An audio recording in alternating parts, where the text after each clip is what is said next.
जब बात बुद्धिमत्ता की आती है तो मैं उन बेवकूफों से नहीं हारूंगा, लेकिन मैं दूसरों को निशाना बनाने के लिए योजनाओं का उपयोग क्यों नहीं करता? ऐसा इसलिए है क्योंकि मैं होशियारी का इस्तेमाल करने पर निर्भर हो सकता हूं और अब अपनी ताकत पर निर्भर नहीं रह सकता। इससे मैं अपना साहस खो सकता हूं और अपना दांव हृदय खो सकता हूं जो मौत से नहीं डरता। जो लोग सारा दिन योजनाओं और ऐसी ही चीजों के बारे में सोचते रहते हैं, वे लोग ऐसा इसलिए करते हैं क्योंकि उन्हें अपनी ताकत पर पूरा भरोसा नहीं होता। ऐसे लोग साधना के मार्ग पर ज्यादा दूर तक नहीं चल पाते।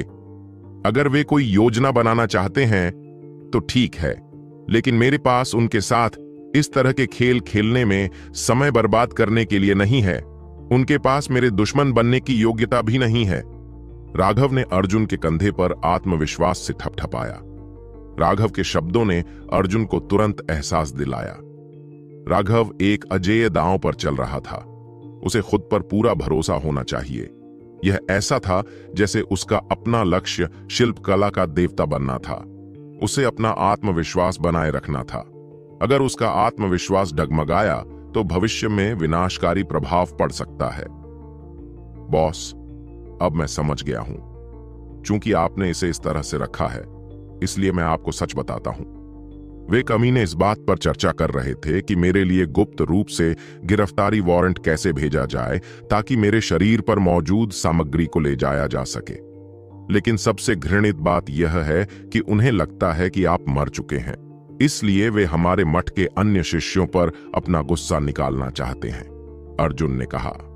सबसे अधिक घृणास्पद किस्म के लोग वे थे जो अपने वास्तविक लक्ष्य से बदला लेने में असमर्थ होने के कारण अपने वास्तविक लक्ष्य के मित्रों और परिवार से बदला लेने का निर्णय लेते थे। राघव ने सिर हिलाया। उन कमीनों के स्वभाव को देखते हुए इस तरह की हरकत बिल्कुल भी अजीब नहीं थी। वह पहले से ही इस तरह के मामलों का आदी हो चुका था। धर्म मार्ग के अनुयायी वास्तव में आंतरिक संघर्ष में सबसे कुशल थे। यहां तक कि वह भ्रष्ट चुना हुआ व्यक्ति, जिसने अन्य दो चुने हुए व्यक्तियों के साथ मिलकर थोड़े समय के लिए ही काम किया था, उन दो साथियों के हाथों अपनी जान गंवा बैठा। यह दिखाने के लिए पर्याप्त था कि धर्मी शिष्य उस पहलू में कितने मजबूत थे।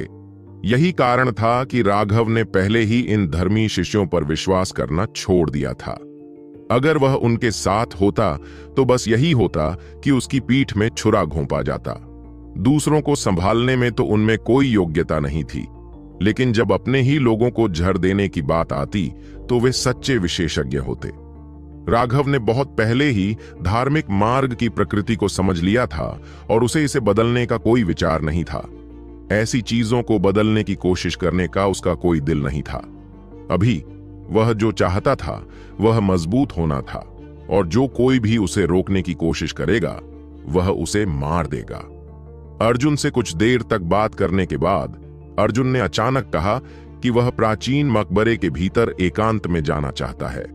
वह मकबरे के मालिक को अपना सम्मान देना चाहता था। इस प्रकार राघव अर्जुन को उस छोटी सुरंग के पास ले आया जो उसने बनाई थी। अंदर जाने के बाद राघव ने प्रवेश द्वार को ढकने के लिए कुछ वनस्पतियां ढूंढी और वहां से चला गया। वह जिस दिशा में गया था वही दिशा नरेश और अन्य लोग भी गए थे। राघव ने कब्र के भीतर उन्हें न मारकर गलती की थी। वह निश्चित रूप से दूसरी बार यह गलती नहीं करेगा। राघव उस दिशा में चल रहा था जिस दिशा में अर्जुन ने पूरे 1 सप्ताह तक इशारा किया था। जैसे जैसे वह आगे बढ़ रहा था वैसे वैसे और भी पहाड़ और घाटियां दिखाई देने लगी थीं। रास्ते में राघव ने देखा कि उसके आसपास लोगों की संख्या बढ़ती जा रही थी। हालांकि उनमें से ज्यादातर मठ के शिष्य नहीं थे। इससे राघव को पता चला कि धार्मिक मार्ग पर जॉन्टियन मठों का वर्चस्व नहीं था। उनमें से कुछ धर्मी शिष्यों के पास शक्तिशाली साधना आधार थे जो मठ के शिष्यों से किसी भी तरह से कमतर नहीं थे। वास्तव में उनमें से कुछ तो और भी अधिक शक्तिशाली थे। रास्ते में उसने धर्मी और भ्रष्ट शिष्यों के बीच कई झगड़े देखे। दोनों पक्षों के बीच दुश्मनी की वजह से नहीं, बल्कि ज्यादातर समय वे खजाने को लेकर लड़ रहे थे। राघव को उनसे निपटने में कोई परेशानी नहीं थी, जब तक वे उसे उकसाते नहीं थे राघव ने बस सब कुछ अनदेखा कर दिया। लेकिन भले ही राघव मुसीबत की तलाश में नहीं गया था, फिर भी मुसीबत उसे ढूंढ ही लेती थी।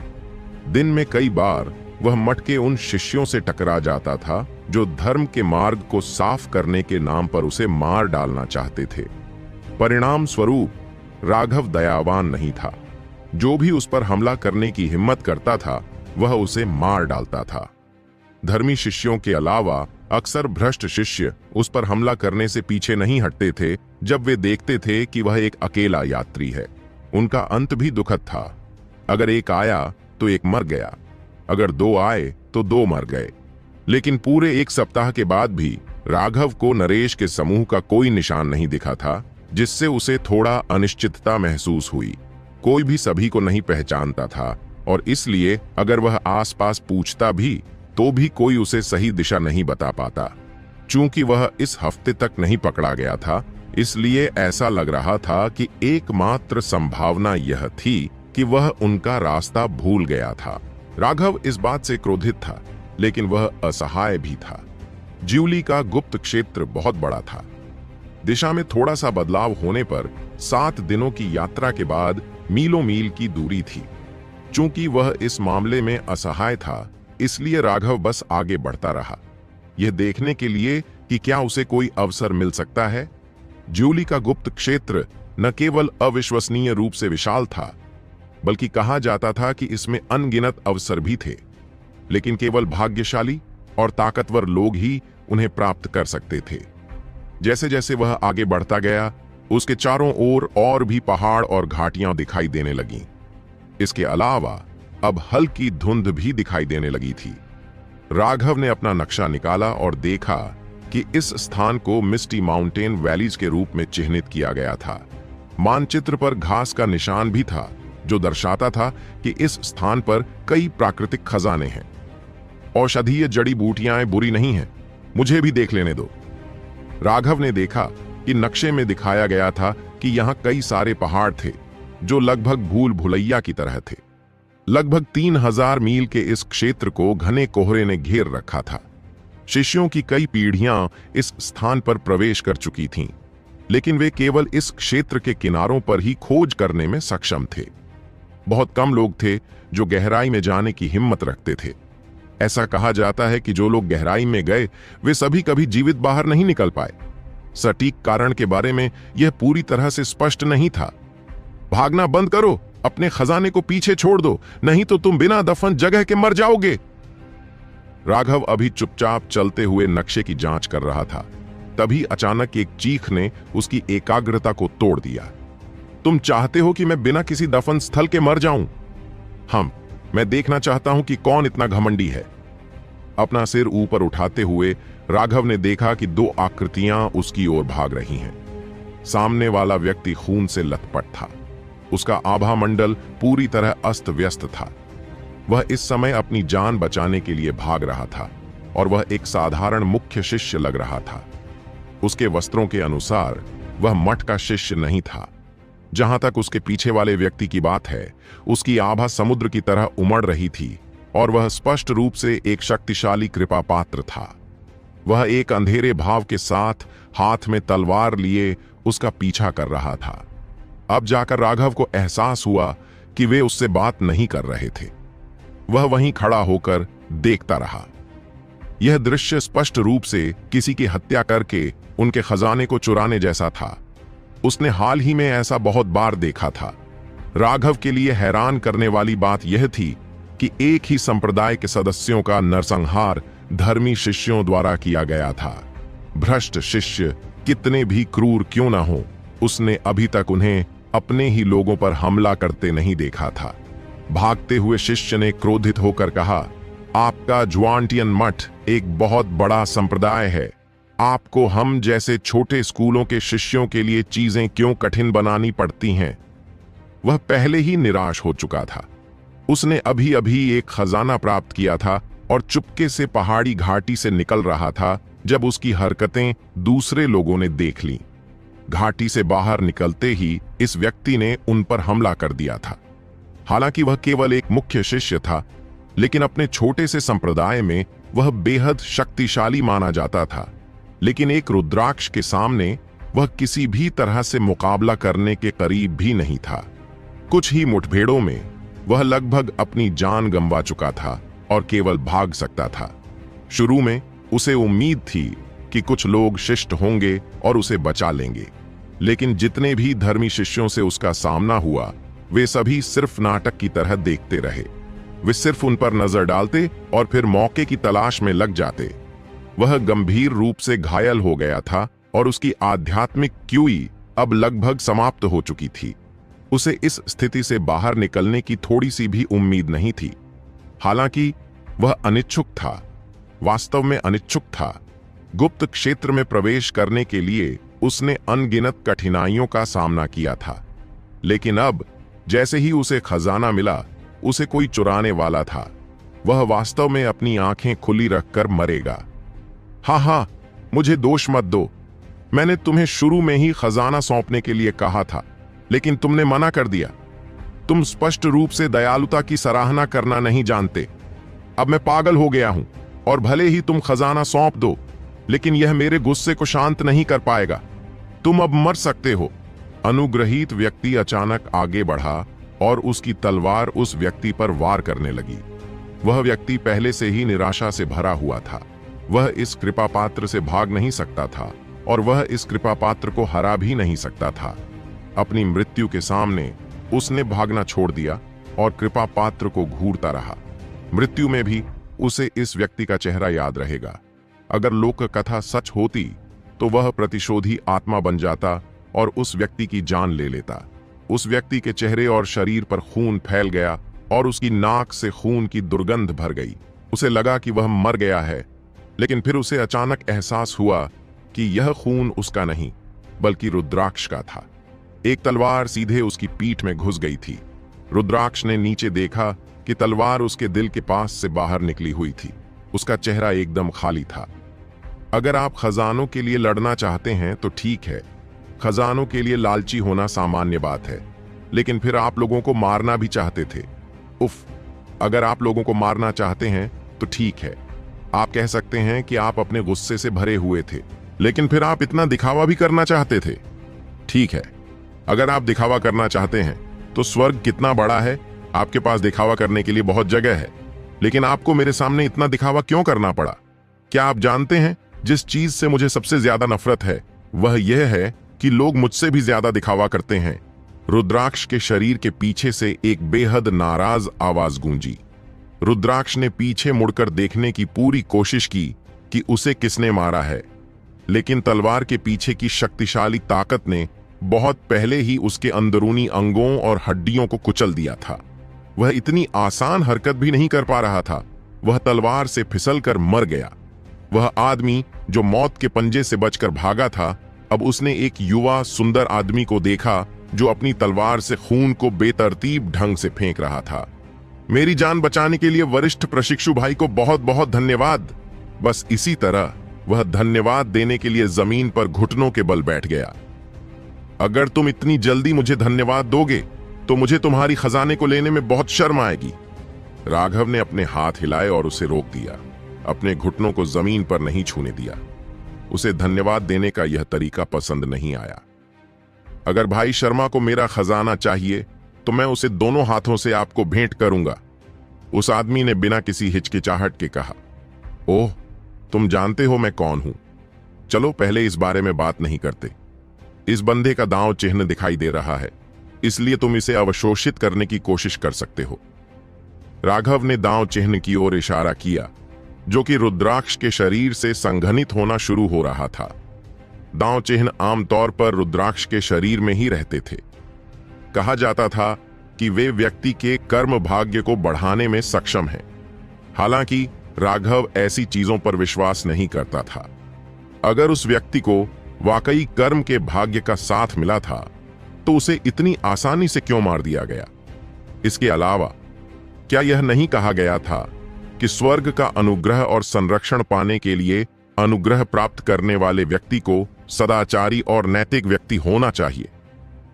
वैसे भी राघव की नजर में इन कृपा पात्रों में नैतिकता की कोई भावना नहीं थी, अन्यथा वे ऐसा कुछ क्यों करते? कमजोरों का पीछा करके उन्हें मार डालते और उनके खजाने छीन लेते। शुरू में राघव इस मामले में हस्तक्षेप करने की योजना नहीं बना रहा था, लेकिन जब वह व्यक्ति मरने वाला था तो उसकी अनिच्छा और क्रोध को देखकर राघव को शाही राजधानी में अपने स्वयं के अनुभव याद आ गए। उस समय वह भी क्रोधित और असहाय था और इसलिए वह खुद को हस्तक्षेप करने से रोक नहीं पाया था। क्या मैं सच में ऐसा कर सकता हूं? वह व्यक्ति चौंक गया। यह एक बहुत बड़ा अवसर था और राघव वास्तव में उसे सीधे यह अवसर दे रहा था। अगर आप बात करने में और समय बर्बाद करेंगे तो यह चीज भाग जाएगी, राघव ने हल्के से कहा। यह दांव चिन्ह राघव की नजर में सिर्फ एक बात था। वास्तव में इसे देखते ही राघव को गुस्सा आ गया। आखिरी बिजली संकट का अनुभव करने के बाद राघव को एहसास हुआ कि उसे इन दांव चिन्हों से जन्मजात नापसंदगी है। ऐसा इसलिए था क्योंकि वह समझ सकता था कि स्वर्ग और पृथ्वी के सभी लोग उससे नाखुश थे और उसे मिटा देना चाहते थे।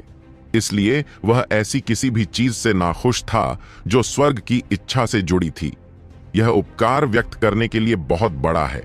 उस व्यक्ति ने गहरी सांस ली और उसके माथे से आध्यात्मिक शक्ति बाहर निकली। यह एक बड़े जाल की तरह था जो उस दांव चिन्ह को अपनी ओर खींच रहा था। दांव मार्ग को आत्मसात करना बेहद आसान था, लेकिन इसमें सफलता मिलेगी या नहीं, यह इस बात पर निर्भर करता था कि आप दांव मार्ग की स्वीकृति प्राप्त कर पाते हैं या नहीं। ओह, वह सचमुच सफल हो गया। राघव थोड़ा हैरान हुआ। दांव चिन्ह को अवशोषित करने के बाद यह नष्ट नहीं हुआ था। इसका मतलब था कि दांव चिन्ह ने वास्तव में उसके साथ गठबंधन कर लिया था। यह उसकी उम्मीदों से परे था। भाई शर्मा, कृपया देवांश का धन्यवाद स्वीकार करें। यह आदमी फिर से घुटने टेकने लगा। शिवांश एक छोटे से संप्रदाय का शिष्य था और उनके संप्रदाय में केवल 2 मुख्य शिष्य थे। उनके संप्रदाय ने कभी भी एक अनुग्रह प्राप्त व्यक्ति को जन्म नहीं दिया था। अब जब वह इस दांव मार्ग के साथ विलय करने में सफल हो गया था तो वह अपने पूरे संप्रदाय का गौरव बन जाएगा। अभी जो उत्साह उसे महसूस हो रहा था उसे शब्दों में बयान नहीं किया जा सकता। अरे रुको, मुझे इस तरह की चीजों से वाकई नफरत है। राघव ने अपना हाथ हिलाया और एक शक्तिशाली ऊर्जा ने तुरंत ऐसा कर दिया कि वह व्यक्ति घुटने टेक नहीं सका। तुम्हें कैसे पता चला कि मैं कौन हूं? मैंने आपकी एक फोटोग्राफिक जेट देखी है।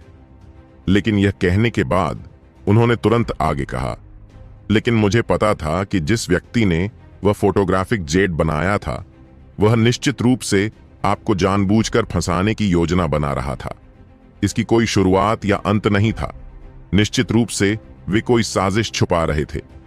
ऐसा लग रहा था कि राघव ने उस कमीने को कम आंका था जो तार खींच रहा था।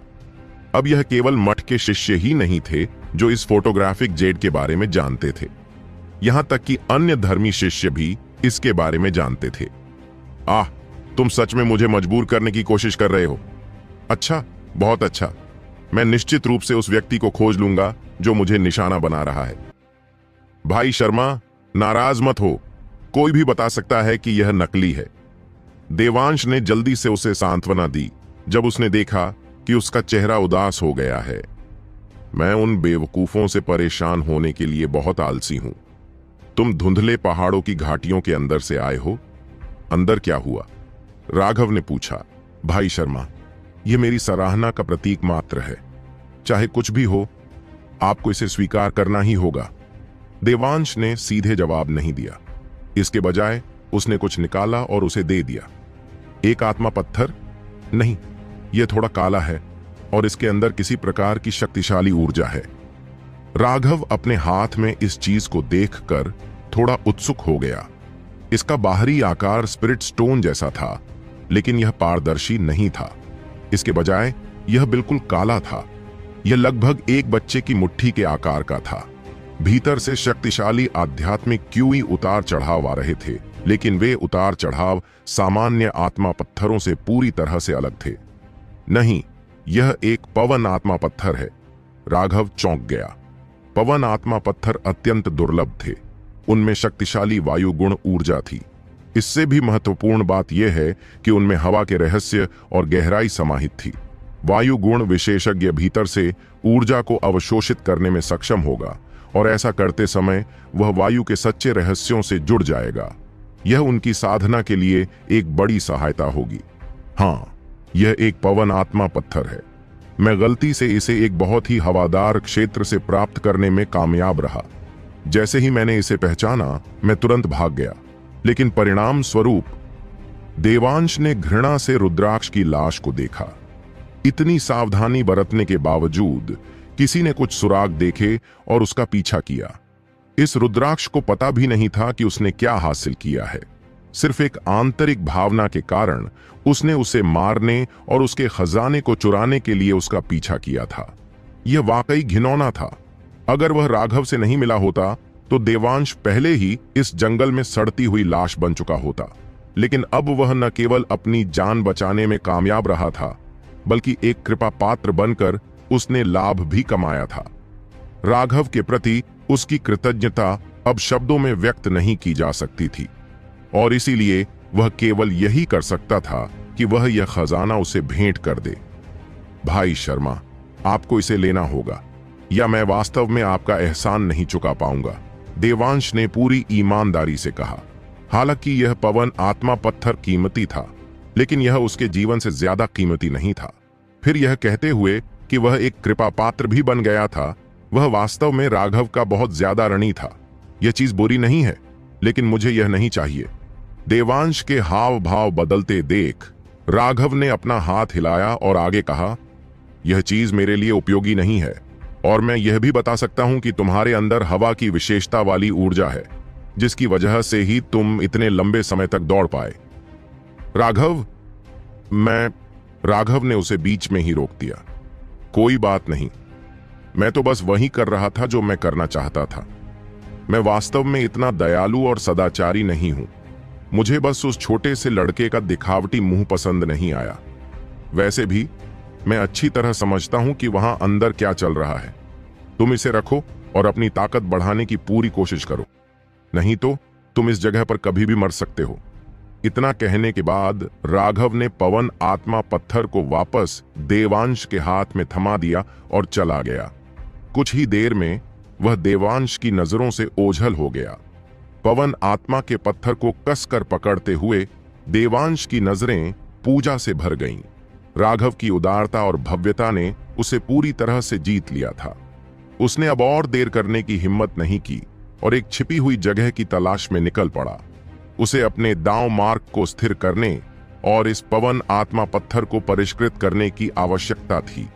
जहां तक राघव का प्रश्न है, यह पहली बार था जब उसने ज्यूली गुप्त क्षेत्र में प्रवेश करने के बाद धर्मी शिष्यों के प्रति गर्मजोशी महसूस की थी। ऐसा नहीं था कि पूरा धार्मिक मार्ग ही टूट गया था, लेकिन राघव के सामने आने वाले ज्यादातर लोग दुष्ट चालों से भरे हुए मूर्खों का एक समूह थे। इसके अलावा ये मूर्ख लोग बड़े संप्रदायों के उत्कृष्ट अभिजात वर्ग थे। क्या यह हो सकता है कि बड़े संप्रदाय मूर्खों के लिए एकाग्रता शिविर थे? राघव आहें भरने से खुद को नहीं रोक पाया। वे ऊंचे और अलग थलग रहने वाले लोग अपनी नाक का इस्तेमाल लोगों को नीची नजर से देखने के लिए करते थे, साथ ही अपने अंदर सभी तरह के दुष्ट इरादे भी रखते थे। इसके बजाय वे लोग जो ज्यादा गरीब मूल से आए थे, वे ज्यादा उदार और गुणी थे। राघव का मानना था कि अगर उसने किसी बड़े संप्रदाय के किसी शिष्य को बचाया होता तो वह शिष्य इसे बड़ी बात भी नहीं मानता। वास्तव में वह यह भी मान सकता था कि वह अपनी हैसियत के कारण बचाए जाने का हकदार है। लोगों द्वारा उसे बचाना वैसा ही था जैसा होना चाहिए। वह शायद बस थोड़ा सा इनाम देकर चला जाता। इसके अलावा अगर आपने उसे एक बार बचाया है तो आपको उसे भविष्य में भी बचाना होगा। अन्यथा अगर आपने दूसरी बार उसकी मदद नहीं की तो वह आपको एक बुरा व्यक्ति समझेगा और आपसे नफरत करेगा। यह तुम हो, राघव। राघव लगभग 100 मील आगे बढ़ चुका था जब उसके आगे लोगों की संख्या अचानक बढ़ गई थी। यहाँ बहुत से लोग थे जो धीरे धीरे आगे बढ़ रहे थे, और जैसे ही वह पहुंचा, मठ के कई शिष्यों ने उसे पहचान लिया। वह राघव है, वही जिसके लिए पहले मठ ने गिरफ्तारी वारंट भेजा था। वह किसी ऐसे व्यक्ति की तरह दिखता है जो दिखावा करता है लेकिन किसने सोचा होगा कि वह वास्तव में एक सेक्स शैतान है। कुछ लोग दूर से सतर्कता पूर्वक देख रहे थे और कानाफूसी कर रहे थे। उसे रोकने वाले दो शक्तिशाली कृपा पात्र थे। उन दोनों ने मठवासी वस्त्र पहने हुए थे, एक 87वें मठ से और एक 92वें दूसरे मठ से। राघव, तुम दुष्ट गद्दार हो। तुम्हारी हिम्मत कैसे हुई यहां पर घमंड से घूमने की? जल्दी से पश्चाताप में घुटने टेको, कृपा पात्रों में से एक ने दहाड़ते हुए कहा। उन दोनों को पहले मठ द्वारा जानबूझकर उसे निशाना बनाने के लिए नहीं भेजा गया था, लेकिन शीर्ष 100 मठों के सदस्यों के रूप में वे स्वाभाविक रूप से अंतिम स्थान वाले मठ के लोगों की तुलना में अतुलनीय रूप से शक्तिशाली महसूस करते थे। उन्होंने राघव द्वारा उस महिला को मारने की तस्वीर भी देखी थी, लेकिन वह तस्वीर सिर्फ उस महिला को मारने की थी और उसमें पहले या बाद की कोई तस्वीर नहीं थी। उन्हें राघव की असली ताकत के बारे में कोई अंदाजा नहीं था, इसलिए जैसे ही उन दोनों ने उसे देखा, उन्होंने तुरंत एक शूरवीरतापूर्ण कार्य किया और स्वर्ग की जगह लेते हुए राघव को दंडित किया। मरो तुम विकृत देशद्रोही! जो रुद्राक्ष चिल्ला रहा था, उसे राघव के एक थप्पड़ से सीधा हवा में उड़ा दिया गया। उसका शरीर तेजी से हवा में एक सुंदर चाप में घूम गया और उसके दांत हवा में उड़ रहे थे, जिससे यह किसी तरह बेहद सुंदर लग रहा था। राघव की चेहरे पर थप्पड़ मारने की तकनीक पहले ही उस स्तर पर पहुंच चुकी थी जहां वह उसके इर्द गिर्द अपना खुद का संप्रदाय शुरू कर सकता था। भले ही रुद्राक्ष सतर्क रहता, फिर भी वह चकमा नहीं दे पाता। दूर खड़े शिष्य भी अब स्तब्ध रह गए थे, जो सावधानी से देख रहे थे। एक शक्तिशाली कृपा पात्र को उसके आते ही थप्पड़ मारकर उड़ा दिया गया था। दूसरे फेवरेट ने कुछ देर बाद ही प्रतिक्रिया की। उसने जल्दी से अपनी तलवार निकाली, लेकिन वह उसे आधा ही बाहर निकाल पाया था कि राघव ने उसके हैंडल पर लात मारी, जिससे तलवार वापस म्यान में चली गई। वह व्यक्ति चौंक गया और इससे पहले कि वह समझ पाता कि क्या हो रहा है, एक बड़े हाथ ने उसके चेहरे पर थप्पड़ मारा। दबी हुई कराह के साथ वह भी हवा में उड़ गया, ठीक उसी चाप का अनुसरण करते हुए जो पिछले रुद्राक्ष ने किया था। वास्तव में जिस गति से वह हवा में घूम रहा था, वह भी वही थी। इस बार हर कोई वास्तव में चकित था। दो शक्तिशाली रुद्राक्ष राघव के सामने शरारती बच्चों की तरह थे। यह कोई लड़ाई भी नहीं थी, यहां तक कि दोनों रुद्राक्ष भी अवाक रह गए।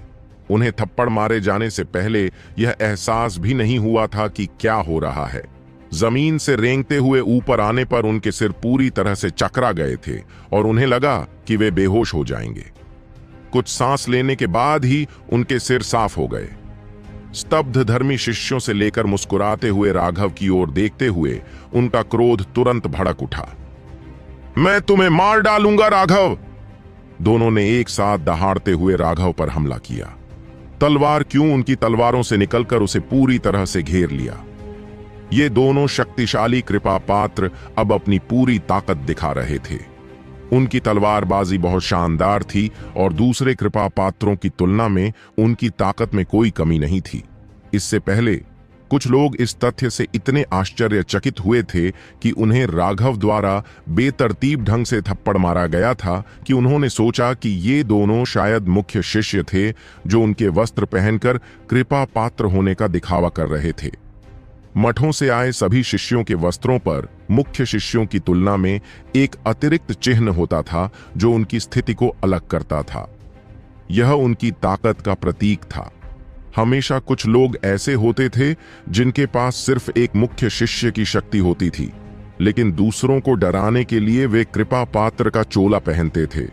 पहले तो उन्होंने मान लिया था कि ये दोनों ऐसे ही होंगे, लेकिन अब जब वे हमला कर रहे थे तो सभी को एहसास हुआ कि वे कितने शक्तिशाली थे। इस तरह का हमला एक कृपा पात्र के लिए भी मुश्किल होगा। Bang bang! दो दबी हुई आवाजें दो चीखों के साथ सुनाई दीं। तलवारों की छवियां फीकी पड़ गईं और दो आकृतियां बुरी तरह से पीछे की ओर उड़ गईं। जब वे दोनों आकृतियां अंततः रुकीं और लोगों ने उनके चेहरे देखे तो उनके होश उड़ गए। उनके चेहरों के बीच में एक अजीब सी छाप बन गई थी। उनकी नाकें अंदर धंस गई थीं और खून टपकने के कारण उनके चेहरे लगभग विकृत हो गए थे। लोग भयभीत होकर राघव की ओर देखने लगे।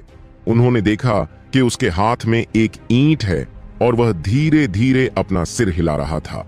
उस काली ईंट को देखकर और फिर उन दोनों के चेहरों पर पड़े प्रभाव को देखकर उन सभी ने संबंध समझ लिया। जैसा कि मैंने सोचा था, हर किसी का चेहरा नरेश जितना बड़ा नहीं होता, आम लोगों का चेहरा इतना बड़ा नहीं होता। राघव के शब्द बहुत शांत थे क्योंकि वह बस खुद से बात कर रहा था, और फिर भी इन सभी विशेषज्ञों ने इसे स्पष्ट रूप से सुना। बाहरी लोगों ने उसकी बातों पर कोई प्रतिक्रिया नहीं दी, लेकिन मठ के कई शिष्य पूरी तरह से स्तब्ध रह गए। नरेश, वह एक महान चुना हुआ व्यक्ति था, उसे भी ईंट से थप्पड़ मारा गया था, तो फिर राघव किस तरह का राक्षस था? तुम कमीने राघव। उन दोनों के सिर विकृत थे, लेकिन उनके दिमाग पूरी तरह से कुचले नहीं गए थे। इतने सारे लोगों के सामने इस तरह अपमानित होना मारे जाने से भी बदतर था। तुम अभी भी मुझे कोस रहे हो? राघव ने ठंडी सांस ली और आगे बढ़कर तुरंत उन दोनों के सामने आ गया। उसके हाथ में मौजूद ईंट तेजी से उन दोनों पर गिरने लगी। उन धमाकों के साथ साथ दयनीय चीखें भी थीं। कभी कभी हड्डियों के टूटने की आवाज भी आती थी। दर्शकों के दिलों की धड़कनें तेज हो गई थीं और शरीर में ठंडक दौड़ गई थी। आप मुझे एक विकृत देशद्रोही कहकर कोसते हैं। यह विकृत देशद्रोही कौन है? तुम सब भ्रष्ट देशद्रोही हो। हर बार जब राघव उन्हें गाली देता तो वह बेरहमी से उन दोनों पर ईंट पटक देता। वह बहुत न्यायप्रिय था और दोनों के बीच बराबर बराबर मारपीट करता था। अब वे दोनों पूरी तरह से खून से लथपथ थे। उनके हाथ पैर टूट चुके थे। वे चीख चीख कर रो रहे थे। ऐसा लग रहा था जैसे दो सुअरों को मारा जा रहा हो। कृपया हमें पीटना बंद करो। अगर तुम ऐसा करते रहे तो तुम हमें मार डालोगे। दादाजी राघव, हम गलत थे, हमें छोड़ दो। राघव के सामने उन दोनों में प्रतिरोध करने की कोई क्षमता नहीं थी। वे क्रोध से पागल हो चुके थे। उन्हें यह भी नहीं पता था कि वे कैसे हार गए, लेकिन राघव की ईंट बहुत क्रूर थी। अगर ऐसा ही चलता रहा तो वे निश्चित रूप से मर जाएंगे, इसलिए वे केवल हार स्वीकार कर सकते थे। अब वे वास्तव में डर गए थे। मौत से सबसे ज्यादा डरने वाले लोग वे थे जो आम तौर पर अपने दिल की कमजोरी को छिपाने के लिए भव्य और ऊंचे दर्जे का दिखावा करते थे। क्या मैंने कहा कि तुम बात कर सकते हो? तुम मुझे क्या समझते हो? मेरे पास ऐसे बेवकूफ पोते पोतियां कैसे हो सकती हैं? वह उन्हें ईंट से पीटता रहा और फिर अंत में रुक गया। चूंकि वे पहले ही समर्पण कर चुके थे, इसलिए उसने उनसे कुछ सवाल पूछे ताकि पता चल सके कि उन्हें ऐसा करने के लिए किसने भेजा था। लेकिन उसे यह जानकर निराशा हुई कि ये दोनों मूर्ख केवल प्रसिद्धि पाने के लिए आए थे। उन्हें ऐसा करने के लिए किसी ने नहीं उकसाया था। हा हा हा, धर्म का मार्ग वाकई मजेदार है। कुत्तों से लड़ने वाला कुत्ता भी इतना जिंदा दिल होता है। अचानक उनके सामने पहाड़ी घाटी से लोगों का एक समूह निकला, जिससे सबकी पुतलियां सिकुड़ गईं। भ्रष्ट मार्ग के विशेषज्ञ, दूर खड़े धर्मी शिष्य सभी हैरान थे। यह समूह भ्रष्ट मार्ग के वस्त्र पहने हुए था। कुल 7 लोग थे और सामने वाला व्यक्ति एक भयावह दिखने वाला आदमी था। उसके चेहरे पर माथे से लेकर ठोड़ी तक एक लंबा निशान था। उस निशान को देखकर ही लोगों की रूह कांप उठती थी। उस तरह के निशान से साफ पता चलता था कि उसके सिर का पूरा हिस्सा काट दिया गया था। इस व्यक्ति के पास वाकई बहुत शक्तिशाली जीवन शक्ति थी। जैसे जैसे वह व्यक्ति आगे बढ़ता गया, उसकी आभा से आकाश हिलने लगा। उसकी प्रबल इच्छा शक्ति से अन्य लोग भय से कांपने लगे। चुना हुआ। वे सभी चौंक गए और कुछ तो चुपके से पीछे हटने लगे, किसी भी क्षण भागने के लिए तैयार। यहां तक कि उन 2 कृपा पात्रों ने भी कुछ औषधीय गोलियां निगल लीं और डर के मारे पीछे हटने लगे। भ्रष्ट विशेषज्ञों की उपस्थिति ने सभी को भयभीत कर दिया। भ्रष्ट चुने हुए लोगों के पीछे 2 शक्तिशाली कृपा पात्र भी थे। सबसे भयानक बात थी उनसे निकलने वाली जानलेवा आभा। उन्हें देखकर ही इंसान डर से कांप उठता था। अभी अभी क्या यह बात तुम्हारी ओर से था?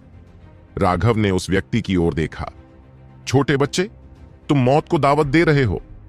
इससे पहले कि चुने हुए लोग कुछ बोल पाते, एक कृपापात्र आगे आया और उसने राघव की ओर इशारा करते हुए उसे गाली दी। अचानक एक आकृति गतिमान दिखाई दी और चुने हुए ने कड़ी चेतावनी दी, सावधान। आसमान में खून फैल गया। लोग यह देखकर भयभीत हो गए कि शक्तिशाली भ्रष्ट कृपा पात्र का सिर गायब हो गया था। जहां तक चुने हुए व्यक्ति और उसके पीछे खड़े अन्य लोगों का प्रश्न है, वे एक ऐसे व्यक्ति को गुस्से से घूर रहे थे जिसके सिर से अभी भी खून टपक रहा था। तुम कहते हो कि मैं मौत को दावत दे रहा हूं। अगर तुम में हिम्मत है तो क्या तुम मेरे लिए यह फिर से कह सकते हो? राघव ने अपने हाथ में पकड़े हुए सिर की ओर पूछा। उसने एक पल इंतजार किया। आखिरकार उस सिर ने कोई जवाब नहीं दिया और राघव ने उसे जमीन पर पटक दिया। बिल्कुल हिम्मत नहीं है। तुम में 2 बार कहने की भी हिम्मत नहीं है। दूर खड़े सभी दर्शक दंग रह गए। जहां तक राघव द्वारा पराजित 2 फेवर्ड्स की बात है, वे वास्तव में बहुत प्रसन्न थे। राघव निश्चित रूप से इंसान नहीं था। वह कोई शैतान था जो बिना किसी चिंता के लोगों को मार सकता था। उन दोनों को अपने के पर बहुत पछतावा हुआ और वे खुद को थप्पड़ मारने की इच्छा भी कर रहे थे। अगर वे इतने ऊब चुके थे तो वे किसी को भी भड़काने जा सकते थे, लेकिन वे राघव को भड़काने क्यों गए थे? क्या उनकी मृत्यु की इच्छा थी? उसने भ्रष्ट चुने हुए को अपनी नजरों में भी नहीं रखा और उसने एक कृपा पात्र को मुर्गे की तरह मार डाला। यह सोचकर कि वे उसके साथ कितने असभ्य थे, वे कुछ डर महसूस करने से खुद को रोक नहीं पाए। भ्रष्ट शिष्यों की उपस्थिति का फायदा उठाते हुए वे अपनी चोटों को दबाने की पूरी कोशिश करते हुए भाग गए। उन्हें डर था कि राघव एक बार फिर उन्हें पीटना जारी रखने के लिए आवेग में आ जाएगा। भले ही उनके पास 1000 जीवन हों, लेकिन वे राघव के साथ खेलने के लिए पर्याप्त नहीं होंगे। मुझे अपना नाम बताओ। मैं यानजिंग नामहीन को नहीं मारता, भ्रष्ट चुने हुए ने चिल्लाया। उसकी आभा पूरी तरह से राघव को दबाने के लिए बाहर निकल गई। मरने वाले व्यक्ति को मेरा नाम बताना ऊर्जा की बर्बादी है। चलो इसे छोड़ देते हैं। राघव ने अपना सिर हिलाया। शैतान सिर काटने वाला प्रकट हुआ और आलसी ढंग से उसके कंधे पर आराम किया, जबकि वह उदासीनता से चुने हुए को देख रहा था। आज मैं तुम्हारी मांसपेशियां उखाड़ दूंगा, तुम्हारी खाल उधेड़ दूंगा और तुम्हारी हड्डियों को पीसकर राख कर दूंगा। भ्रष्ट चुने हुए ने गुस्से से दहाड़ लगाई। उसके हाथ में खून के रंग की तलवार दिखाई दी और उसने राघव पर वार किया। हालांकि यह एक साधारण वार था, लेकिन उनका सारा ध्यान इसी पर केंद्रित था। अपने स्तर पर एक जटिल हमला करने के बजाय वे जटिल से सरल की ओर जाने के क्षेत्र में पहुंच गए थे। उनके इस सरल वार ने वास्तव में कृपाण के बारे में उनकी अविश्वसनीय रूप से गहन अंतर्दृष्टि को दर्शाया। मुझे ऐसे जटिल काम करना पसंद नहीं है, मुझे बस तुम्हारा सिर चाहिए। राघव ने नाग भौं सिकोड़ी और डेविल डेकैपिटेटर ने एक गहरी छाप में वार किया। जैसे ही उसकी कृपाण बाहर निकली, राघव की ऊर्जा पागलपन की तरह बाहर निकल आई। उनकी शक्ति उस समय चरम पर पहुंच गई जब उनके 2 कृपाण आपस में मिले। यह ऊर्जा को प्रसारित करने का एक कौशल था। पहले से ऊर्जा का भंडारण किए बिना भी राघव अपनी पूरी ताकत का इस्तेमाल करने में सक्षम था। जमीन हिली और एक क्यूई तरंग फूट पड़ी। एक आकृति वापस लौटी और एक पहाड़ी चट्टान से टकरा गई। चट्टान कितनी भी मजबूत क्यों ना हो, फिर भी वह उसमें से आधी से ज्यादा टकरा गई। क्या? हर कोई हैरान था कि जो आकृति अभी भी अपनी मूल स्थिति में खड़ी थी, वह एक बार फिर आलस से अपने कंधे पर अपनी तलवार टिकाए हुए थी। राघव एक चुने हुए को उड़ाने में सक्षम है। इन दर्शकों की तुलना में चुने हुए सभी राक्षस थे। उनमें से कुछ ने तो चुने हुए को कभी लड़ते हुए भी नहीं देखा था। उन सभी ने मान लिया था कि चुने हुए के बीच लड़ाई ऐसी होनी चाहिए जो स्वर्ग को हिला दे और धरती को हिला दे। लेकिन इस शक्तिशाली चुने हुए को राघव की कृपाण के एक ही वार से उड़ा दिया गया था। उस तरह की सहज कार्रवाई उस समय से अलग नहीं थी जब उसने उन 2 इष्ट को उड़ा दिया था। केवल धार्मिक मार्ग ही नहीं था जो सदमे में था, यहां तक कि भ्रष्ट शिष्यों की आंखें भी लगभग बाहर निकल आईं। वह चुना हुआ प्रकाश जैसा नहीं था। वह अन्य चुने हुए लोगों के बीच भी प्रसिद्ध था। हालांकि वह समर जैसे शीर्ष विशेषज्ञ से तुलना नहीं कर सकता था, लेकिन वह निश्चित रूप से चौंकाने वाला शक्तिशाली था। और फिर भी सिर्फ एक ही झटके में उसे उड़ा दिया गया। उनमें से कोई भी इस नतीजे को स्वीकार नहीं कर पा रहा था। चट्टान के कुचले हुए पत्थरों से एक आकृति बाहर निकली और पत्थर फूट पड़े। चुने हुए व्यक्ति के बाल बिखरे हुए थे और उसके दुष्ट चेहरे पर ऐसा लग रहा था कि वह एक उग्र जादुई जानवर है जो राघव को घूर रहा है। मैं तुम्हें टुकड़े टुकड़े कर दूंगा। चुने हुए व्यक्ति ने अचानक गुस्से से दहाड़ लगाई और उसके शरीर से प्रकाश फूट पड़ा। ऋण उसके शरीर को ढक गए और फिर चौंका देने वाली बात यह है कि उसके शरीर से निकलकर उसके चारों ओर तैरने लगे। एक भयानक ऊर्जा ने उसके पैरों के नीचे की जमीन को छटकने पर मजबूर कर दिया। कितना भयानक माहौल है। यह एक चुने हुए व्यक्ति की शक्ति है। सिर्फ अपनी आभा पर भरोसा करके वह हमें कुचल कर मार सकता है। एक साधारण कोर शिष्य का चेहरा पीला सफेद था। हालांकि वे मीलों दूर थे, फिर भी वे उस भयानक दबाव को महसूस कर पा रहे थे। ऐसा लग रहा था मानो कोई बहुत बड़ा पत्थर उनके दिलों को कुचल रहा हो। चुने हुए व्यक्ति से लड़ना तो दूर की बात है, वे उस भयानक ऊर्जा से कुचले जाने से पहले उसके पास भी नहीं जा सकेंगे। ये कैसी विचित्र साधना तकनीक है। राघव थोड़ा चौंक गया। यह पहली बार था जब उसने ऋणों को शरीर से बाहर निकलते देखा था। वे वर्तमान में स्वर्ग और पृथ्वी की आध्यात्मिक क्यूई को अवशोषित कर रहे थे ताकि उसका समर्थन कर सकें। हे, अब तुम डर गए हो, है ना? खैर, अब बहुत देर हो चुकी है। भ्रष्ट चुने हुए ने भयावहता से मुस्कुराया। उसके चेहरे पर उस लंबे निशान के साथ वह भूत से भी अधिक दुष्ट दिखाई दे रहा था, क्योंकि वह राघव पर हमला कर रहा था। पहले तो राघव एक हाथ से अपनी कृपाण पकड़ रहा था, लेकिन अब उसने दोनों हाथों से डेविल डेकैपिटेटर को पकड़ रखा था। भाड़ में जाओ, कोई तकनीक नहीं। राघव ने एक लकड़हारे की तरह पेड़ पर वार किया। डेविल डेकैपिटेटर ने चीख मारी और जैसे ही उसने वार किया, अंतरिक्ष के कटने की आवाज गूंज उठी। एक और धमाका हुआ, इस बार पिछले विस्फोट से भी ज्यादा जोरदार। क्यूई की लहरें उठीं और आसपास की पहाड़ियां भी ऐसे हिल उठीं जैसे भूकंप आ गया हो। उनके सामने सबसे नजदीकी पहाड़ पूरी तरह से ढह गया।